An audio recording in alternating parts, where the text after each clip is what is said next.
Hello everyone, स्वागत है आपका आपके अपने YouTube चैनल परीक्षा गुरु मुरादाबाद पर।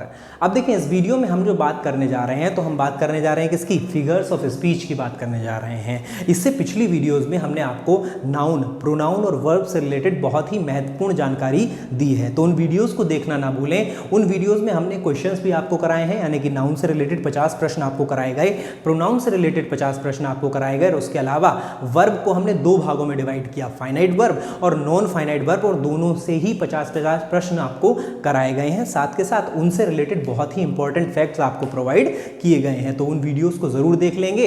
वीडियोस का लिंक आपको डिस्क्रिप्शन में मिल जाएगा, अदरवाइज आई बटन से जाकर के भी आप उन वीडियोस को देख सकते हैं। तो देखिए, इस वीडियो में हम बात करने जा रहे हैं किसकी, तो इस वीडियो में हम बात करने जा रहे हैं फिगर्स ऑफ स्पीच की। अब ये फिगर्स ऑफ स्पीच जो है ये एसएससी और बैंकिंग के लेवल पर तो इंपॉर्टेंट नहीं है, यानी एसएससी और बैंकिंग के लिए तो उतना नहीं आया करता है।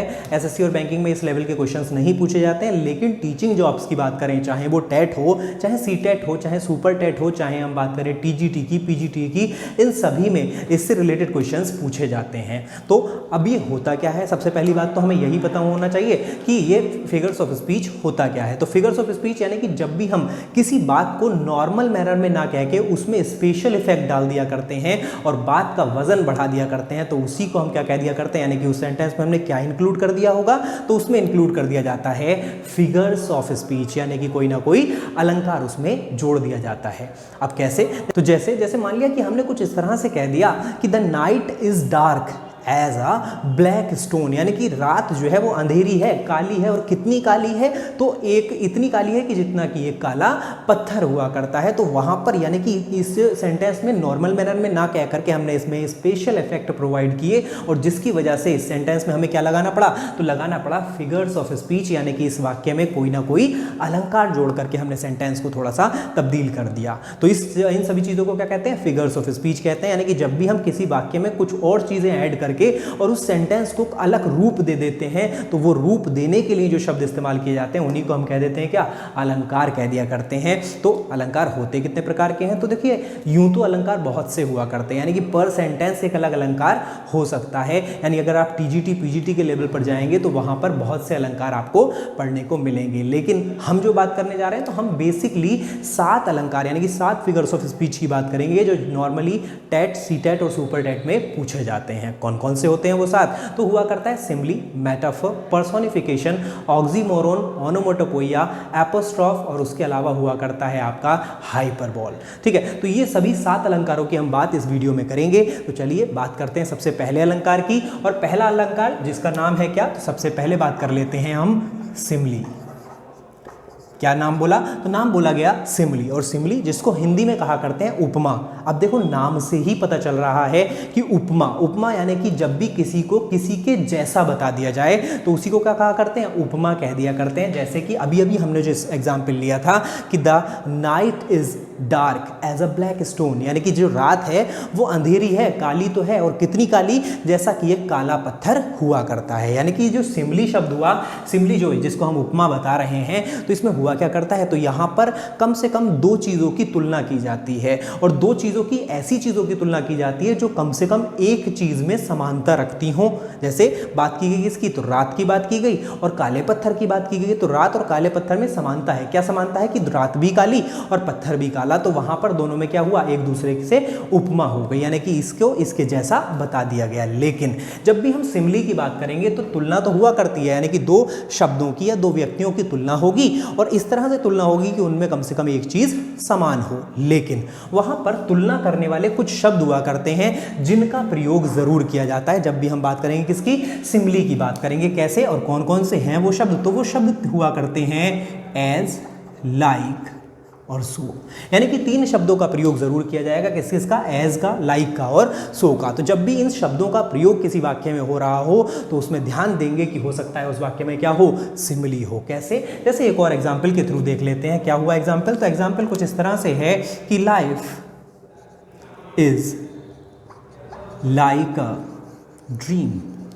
Life is like a dream, की जीवन जो है वो किसकी तरह है, सपने की तरह है। तो यहाँ पर भी लाइफ की और ड्रीम की तुलना हो रही है और दोनों की तुलना हो रही है और बीच में एक शब्द आ रहा है क्या, लाइक। और लाइक जो शब्द हुआ करता है वो क्या रिप्रेजेंट कर रहा है, यानी कि ये वाक्य किसका है, सिमली का है। यानी कि इस वाक्य में जो फिगर ऑफ स्पीच इस्तेमाल हुई है वो क्या है, सिमली हुई है। यानी कि हमें डेफिनेशन समझ में आ गई होगी कि जब भी कहीं पर दो चीज़ों की या फिर दो व्यक्तियों की तुलना की जाएगी और तुलना इस तरह से की जाएगी कि उनमें कम से कम एक समानता हो और वहाँ पर तुलना करने वाले शब्द एज लाइक सो आ रहे हों, तो वहाँ पर फिगर ऑफ स्पीच हो जाती है कौन सी, तो वहाँ पर फिगर ऑफ स्पीच हो जाती है सिमली, जिसका नाम हमने बता दिया क्या, उपमा। तो उम्मीद करते हैं बात समझ में आई होगी। तो चलिए बात कर लेते हैं अगली फिगर ऑफ स्पीच की। और अगली फिगर ऑफ स्पीच क्या हुआ करती है, तो अगली फिगर ऑफ स्पीच जिसका नाम हुआ करता है मेटाफर। क्या नाम हुआ करता है, मेटाफर। और मेटाफर जो हुआ करता है उसको हिंदी में कह दिया करते हैं रूपक। क्या नाम बताया, रूपक। अब देखो मेटाफर और सिमली दोनों में कहीं ना कहीं समानता है, यानी कि मेटाफर जो हुआ करता है उसका एक और नाम हुआ करता है अप्लाइड सिमली। और दोनों में डिफरेंस क्या है, तो दोनों में डिफरेंस क्या है, तो हमने बताया कि मेटाफर का नाम हुआ करता है क्या, रूपक, और सिमली का नाम हुआ करता है उपमा। अब उपमा और रूपक में क्या क्या अंतर हो सकता है, तो देखिएगा जब भी हम बात करेंगे उपमा की, तो जैसे मान लिया कि मैंने इसको इसके जैसा बता दिया, तो इसको इसके जैसा बता दिया, तो यहां पर तो क्या हो गया, सिमली हो गई, यानी कि इसको इसकी उपमा दे दी गई। लेकिन जब इसको इसका रूप दे दिया जाए तब वहां पर हो जाया करता है क्या, मेटाफर हो जाया करता है। यानी कि जब इसको इसका रूप दे दिया जाए तो ये क्या हो जाएगा, मेटाफर हो जाएगा। कैसे, जैसे देखो ऊपर जो वाक्य हमने लिखा, life is like a dream, इसमें से अगर मैं लाइक हटा दूं, तो लाइक हटा दूं तो पहले जब हम बोल रहे थे life is like a dream, तो वहां पर जीवन जो था वो सपने के जैसा था। लेकिन अगर इस वाक्य में मैंने कुछ चेंज कर दिया और चेंज करके लिख दिया क्या, कि लाइफ इज अ ड्रीम, तो लाइफ इज अ ड्रीम, यानी कि तुलना तो भाई इस वाक्य में भी हो रही है और तुलना भी उन्हीं दो चीजों की हो रही है, किस किस की, तो लाइफ की और ड्रीम की तुलना हो रही है। लेकिन यहां पर कहीं भी तुलना करने वाले शब्द एज लाइक सो नहीं आए, यानी कि पहले जब एज लाइक सो आ रहे थे तो इसको इसका रूप दिया जा रहा था, यानी कि इसको इसके जैसा बताया जा रहा था। लेकिन यहां पर एज लाइक सो नहीं आए तो इसको सीधा सीधा इसका रूप दे दिया गया, यानी कि इस लाइफ को सीधा सीधा क्या बता दिया गया, कि जीवन जो है वो एक सपना है। तो ऊपर वाले सेंटेंस में उसको उसके जैसा बताया जा रहा था और यहां पर उसको वैसा ही कह दिया गया, यानी कि लाइफ जो है वो क्या है, सीधा सीधा सपना है। यानी कि ऊपर वाले वाक्य की बात करें तो वहां पर तुलनात्मक शब्द, यानी कि जो तुलना करने वाले शब्द हैं एज लाइक सो, वो आया करते हैं। किस में आया करते हैं, तो सिमली में वे शब्द आया करते हैं, लेकिन मेटाफर में एज लाइक सो का प्रयोग नहीं किया जाता। बाकी सब चीजें बिल्कुल सेम है, यानी कि दो वस्तुओं या व्यक्तियों की तुलना की जाएगी और तुलना इस तरह से की जाएगी कि उनमें कम से कम एक समानता हो, लेकिन तुलना करने वाले शब्द एज लाइक सो का प्रयोग नहीं किया जाएगा। यानी कि यहां पर तो life is like a dream था और यहां पर सीधा सीधा लाइफ इज अ ड्रीम हो जाएगा। आई बात समझ में, तो उम्मीद करते हैं बात आपको समझ में आ गई होगी। तो चलते हैं, चलिए अगली फिगर ऑफ स्पीच की तरफ। और अगली फिगर ऑफ स्पीच क्या हुआ करती है, तो अगली फिगर ऑफ स्पीच हुआ करती है जिसका नाम हुआ करता है पर्सोनिफिकेशन। क्या नाम बताया, पर्सोनिफिकेशन। अब देखिए पर्सोनिफिकेशन, नाम से ही पता चल रहा है, परसोना एक शब्द हुआ करता है परसोना, और परसोना से ही शब्द बना पर्सोनिफिकेशन। अब ये परसोना क्या हुआ करता है, तो परसोना कहते हैं मुखौटे को। किसको कहते हैं, मुखौटे को। यानी कि जब भी कोई किसी का रूप धर लेता है, जैसे माना कि पर्सनैलिटी जो शब्द है ना वो भी इसी से बना, किससे, परसोना से, और वैसे ही पर्सोनिफिकेशन भी किससे बना, परसोना से। तो देखिए पर्सोनिफिकेशन, नाम से पता चल रहा है पर्सोनिफिकेशन, यानी कि जिसको हिंदी में कह दिया करते हैं क्या, मानवीकरण। क्या कह दिया करते हैं, मानवीकरण, यानी कि पर्सन बना देगा। यानी कि जब भी कहीं पर किसी निर्जीव को सजीव बता दिया जाए, किसको बता दिया जाए, तो निर्जीव को जब भी कहीं पर सजीव बता दिया जाता है तो वहीं पर कौन सी फिगर ऑफ स्पीच हो जाती है, तो फिगर ऑफ स्पीच हो जाती है पर्सोनिफिकेशन, यानी कि मानवीकरण उस फिगर ऑफ स्पीच हो जाया करती है। जब भी बात करेंगे किसकी, तो जब भी किसी निर्जीव को सजीव बता दिया जाए तो वहीं पर उसको कह देंगे क्या, मानवीकरण। तो चलिए बात कर लेते हैं मानवीकरण की। तो देखिए क्या हुआ करता है पर्सोनिफिकेशन।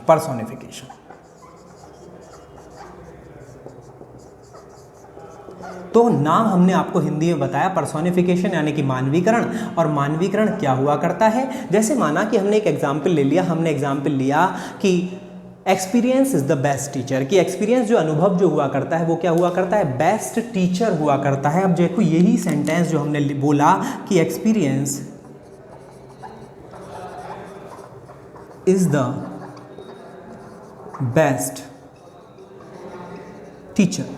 तो experience is the best teacher. अब देखो यहां पर अगर आप ध्यान से देखें तो एक्सपीरियंस को क्या कहा जा रहा है कि बेस्ट टीचर कहा जा रहा है, यानी कि यहां पर एक्सपीरियंस जो कि एक निर्जीव शब्द है। भाई एक्सपीरियंस यानी अनुभव, अनुभव कोई सजीव थोड़ी ना हुआ करता है, यानी कि वो क्या हुआ करता है, निर्जीव हुआ करता है। और यहां पर इस निर्जीव शब्द को क्या बता दिया गया, टीचर बता दिया गया। और टीचर जो हुआ करता है वो क्या होता है, वो तो सजीव हुआ करता है, यानी कि निर्जीव को सीधा सीधा क्या बताया जा रहा है, सजीव बताया जा रहा है। और चूंकि निर्जीव को सजीव बताया जा रहा है, इसीलिए इस वाक्य में जो फिगर ऑफ स्पीच है वो कौन सी है, तो वो है पर्सोनिफिकेशन। उम्मीद करते हैं बात समझ में आई कि नहीं। तो देख लेंगे एक बार फिर से कि निर्जीव चीज है क्या, एक्सपीरियंस, और उसको क्या बता दिया गया, टीचर बता दिया गया। और चूंकि निर्जीव चीज जो कि एक्सपीरियंस थी उसको टीचर बता दिया गया जो कि सजीव चीज है, इसीलिए यहां पर कौन सा फिगर ऑफ स्पीच है, पर्सोनिफिकेशन है, यानी कि मानवीकरण यहां पर फिगर ऑफ स्पीच प्रयोग किया जा रहा है। आई बात समझ में। या और एक तरह से देख सकते हैं, जैसे माना एक और एग्जाम्पल ले लिया, एग्जाम्पल लिया कुछ इस तरह का कि love is blind, love is blind. तो यहां पर हमने देखा कि लव इज ब्लाइंड यानी कि प्यार जो हुआ करता है वो अंधा हुआ करता है। अब हमने बात की यहां पर भी, यानी कि यहां पर ये जो शब्द लव है उसको ब्लाइंड बताया जा रहा है। क्या बताया जा रहा है, ब्लाइंड बताया जा रहा है। तो प्यार जो है वो तो निर्जीव चीज है, लेकिन अंधा अगर कोई हो सकता है तो वो कौन होगा, यानी कि जो सजीव होगा वही तो अंधा होगा। भाई कोई प्यार अंधा थोड़ी ना हो सकता है, यानी कि निर्जीव को क्या बता दिया गया, तो निर्जीव को फिर से सजीव बता दिया गया। और जहां पर भी निर्जीव को यानी कि कोई भी नॉन लिविंग ऑब्जेक्ट हो या फिर कोई आइडिया हो, कोई एब्स्ट्रैक्ट आइडिया हो, तो उसको अगर हम सजीव बता देंगे तो वहां पर फिगर ऑफ स्पीच हो जाएगा कौन सा, तो वहां पर ही फिगर ऑफ स्पीच हो जाया करता है पर्सोनिफिकेशन, यानी कि मानवीकरण। उम्मीद करता हूं बात समझ में आ गई होगी।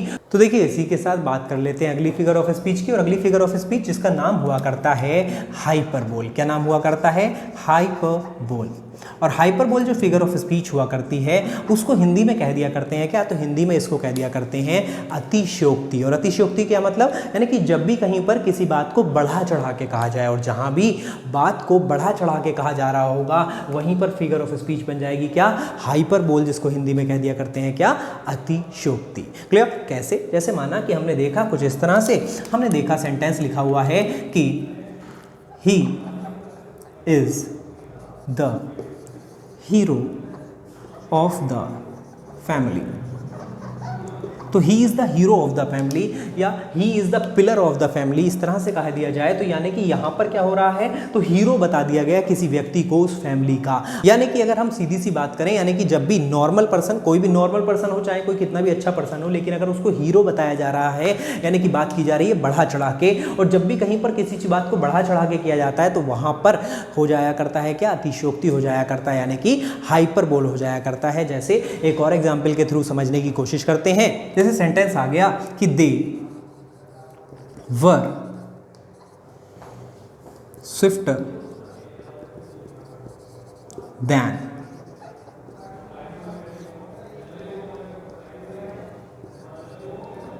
ईगल्स। तो दे वर स्विफ्टर देन ईगल्स, यानी कि वे तेज थे, और कितने तेज थे, यानी कि ईगल से भी ज़्यादा तेज थे। और ईगल क्या, यानी कि गिद्ध, यानी बाज से भी ज़्यादा तेज चलने वाले थे। तो यहाँ पर ये जो चीज़ है ये भी क्या कहा जा रही है, ये भी एक अतिशयोक्ति हो गई, यानी कि बात की जा रही है हाइपर करके, यानी कि बढ़ा चढ़ा के बात को प्रेजेंट किया जा रहा है। तो वो सेंटेंस भी, यानी कि ऊपर वाला सेंटेंस जिसमें कि किसी को हीरो ऑफ द फैमिली कह दिया गया, वैसे यहाँ पर दे वर स्विफ्टर देन ईगल्स, तो ये दोनों सेंटेंस किसके हो जाएंगे, हाइपरबोल, यानी कि अतिशयोक्ति के सेंटेंस हो जाया करते हैं। ठीक है, तो उम्मीद करते हैं बात समझ में आ गई होगी। तो चलिए बात कर लेते हैं अगले शब्द की। और अगला फिगर ऑफ स्पीच जिसका नाम हुआ करता है ऑक्सीमोरोन।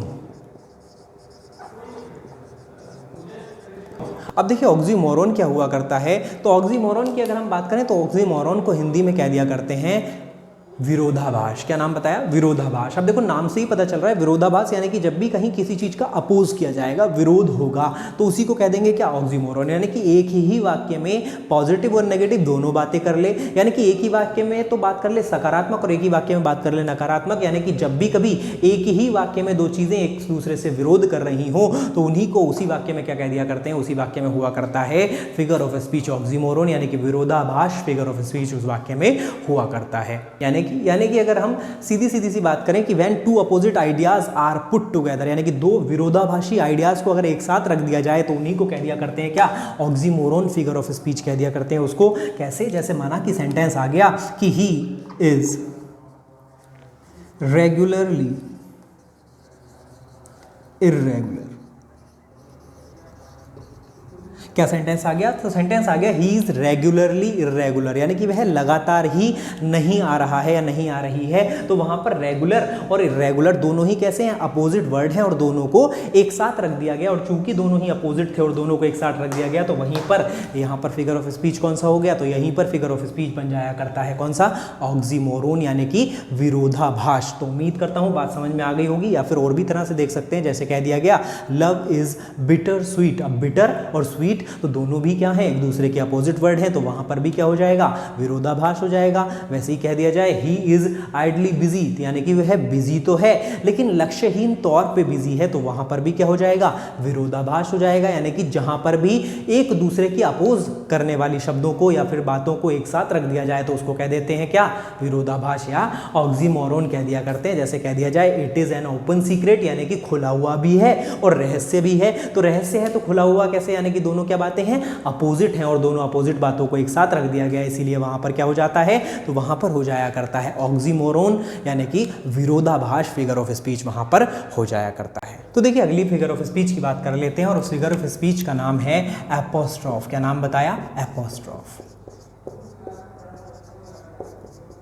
और एपोस्ट्रोफ को हिंदी में क्या कहा करते हैं? तो एपोस्ट्रोफ को हिंदी में कह दिया जाता है संबोधन। क्या कहते हैं? संबोधन कह दिया करते हैं। और क्या हुआ करता है संबोधन? तो जब भी किसी को पुकारा जाए, और किसको पुकारा जाए? तो जब भी या तो किसी नॉन लिविंग थिंग्स को पुकारा जाए, या फिर किसी ऐसे को पुकारा जाए जो उस समय पर वहां पर मौजूद ना हो, या फिर किसी ऐसे व्यक्ति को पुकारा जाए जिसकी डेथ हो गई हो, तो उस हर जगह पर क्या जाया करता है? Figure of speech, apostrophe figure of speech कहा जाता है। कैसे? जैसे माना कि हमने एक पोयम पढ़ी होगी ओ कैप्टन माय कैप्टन, तो वहां पर ओ कैप्टन माय कैप्टन में बहुत सी जगह पर कैप्टन को पुकारा जाता है, और चूंकि पुकारा जा रहा है, और कैप्टन यानी कि किसकी बात कर रहा होता है? अब्राहम लिंकन की बात कर रहा होता है, जो कि मृत्यु के पश्चात वहां पर आए होते हैं, और उनका जो शव है उसको ले देख करके या फिर उसके बारे में बात करता है पोएट, और वहां पर ओ कैप्टन माय कैप्टन का जिक्र होता है, यानी कि जो व्यक्ति इस दुनिया में नहीं रहा उसके बारे में बात की जा रही है, यानी कि वहां पर पुकारा जा रहा है किसी ऐसे व्यक्ति को जो कि इस दुनिया में नहीं है, जो कि मर चुके हैं, तो उसके बारे में बात हो रही है, इसीलिए वहां पर पुकारा जा रहा है किसी ऐसे व्यक्ति को जो कि नहीं रहा, इसलिए वहां पर फिगर ऑफ स्पीच हो जाता है और एपोस्ट्रोफ यानी कि संबोधन। आई बात समझ में? जैसे और भी एग्जांपल इसके देख सकते हैं, जैसे सेंटेंस आ गया कुछ इस तरह से ओ लाइफ आ गया, ओ लाइफ, ओ वर्ल्ड, ओ टाइम। तो ओ लाइफ, ओ वर्ल्ड, ओ टाइम, और तीनों में ही पुकारा जा रहा है। अब देखिए लाइफ जो है वो भी नॉन लिविंग है, वैसे ही वर्ल्ड जो है वो भी नॉन लिविंग में आएगा, और टाइम जो है वो भी नॉन लिविंग की बात की जा रही है, यानी कि किसी ऐसी चीज़ की बात की जा रही है जो कि है ही नहीं, तो उससे रिलेटेड जब भी बात की जाए तो उसमें क्या हो जाया करता है? संबोधन। और संबोधन का एक अच्छी सी पहचान हुआ करती है कि उसमें आपको एक्सक्लेमेशन मार्क या फिर कॉमा लगा हुआ मिलेगा जब भी वो किसी को पुकार रहा होगा। जैसे हमने बताया ओ कैप्टन माय कैप्टन, तो वहाँ पर भी ऐसा ही होगा, वैसे ही इस वाले सेंटेंस में भी कुछ इसी तरह का प्रयोग किया जा रहा है। तो उम्मीद करते हैं बात समझ में आ गई होगी। तो चलिए बात कर लेते हैं नेक्स्ट फिगर ऑफ स्पीच की, और नेक्स्ट यानी कि लास्ट फिगर ऑफ स्पीच जिसका नाम हुआ करता है ओनोमेटोपोइया। क्या नाम बताया? ओनोमेटोपोइया। तो देखिएगा ओनोमेटोपोइया।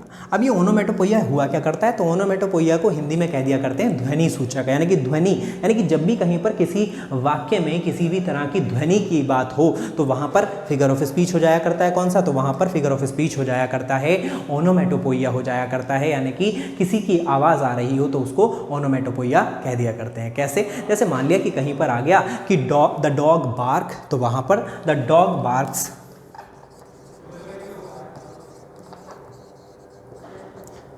तो द डॉग बार्क्स आ गया, तो यहाँ पर यानी कुत्ते भौंकते हैं और कुत्तों की भौंकने की आवाज़ आ रही है, तो ये भी ध्वनि सूचक हो गया, यानी कि इसको भी कह देंगे क्या? ओनोमेटोपोइया कह देंगे। वैसे ही कह दिया गया द कैट म्याउज, तो वो भी क्या हो गया? ओनोमेटोपोइया हो गया। पानी की आवाज़ आ जाए, झरने की आवाज़ हो, चाहे किसी भी तरह की आवाज़ हो, तो जहाँ पर भी आवाज़ की बात की जाएगी तो वहाँ पर ध्वनि सूचक फिगर ऑफ स्पीच यानी कि ध्वनि सूचक अलंकार हुआ करता है, जिसको इंग्लिश में कह दिया करते हैं ओनोमेटोपोइया।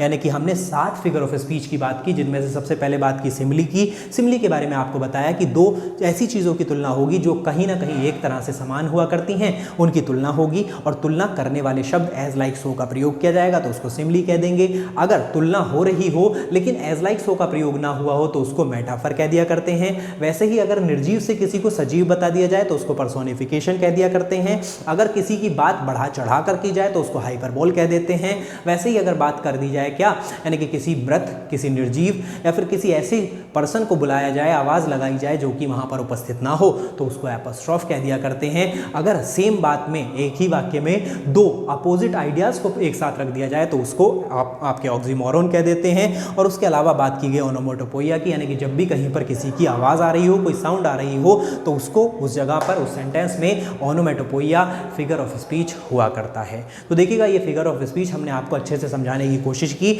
आपको हिंदी और इंग्लिश दोनों में सही से बताया कि किस तरह से फिगर ऑफ स्पीच को पहचानेंगे।